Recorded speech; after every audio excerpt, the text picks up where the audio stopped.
you need to turn obstacle avoidance off right now. My name is John Meyer, and this is the Flying Filmmaker drone tip of the week. Now, you might be thinking, that's crazy. Why would I ever want to turn obstacle avoidance off? The whole point of having obstacle avoidance is so I don't crash my drone. Well, you're right. That is the point of obstacle avoidance. And I'm actually not suggesting that you keep it turned off all the time. As a matter of fact, most of the time when I'm flying in normal mode on my drone, I do keep obstacle avoidance turned on. But there are certain situations where I do turn it off. The number one situation where I will turn obstacle avoidance off is when I want to fly close to something without obstacle avoidance going crazy and directing the drone around it. If you leave obstacle avoidance on when you're flying close to things, it will usually try to keep the drone a certain minimum distance from them, and at minimum slow your drone down, or many times just make it move out of a straight path, and that ends up creating a kind of jerky video and doesn't look very great. So instead, when I want to fly close to things, I will just turn obstacle avoidance off temporarily so that I can get a smooth shot. Now, this is something that is going to add a little bit of risk to getting the shot because you don't have obstacle avoidance holding your hand all of the time. And so in these situations, the two things that I like to do is, number one, I like to line up the center marker on my drone with a clear space so I know that I'm flying into a clear space and not flying into any obstacles.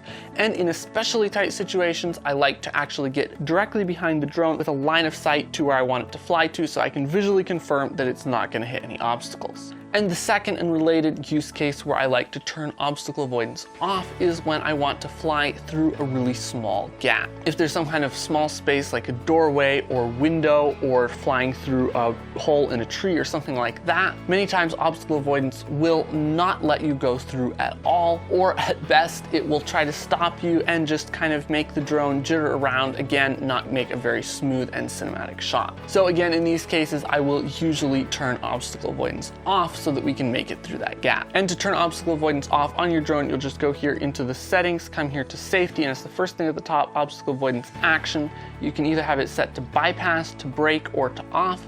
Sometimes you can actually get away with setting it to brake and it won't have your drone bouncing all over the place, and you can still fly close to things and get a smooth shot. But many times you'll actually need to turn it off so that you can get the smoothest shot. Now, you'll also want to make sure that you turn it back on when you're done with that shot and keep it turned on most of the time. I actually crashed my drone recently. That your movements stay nice.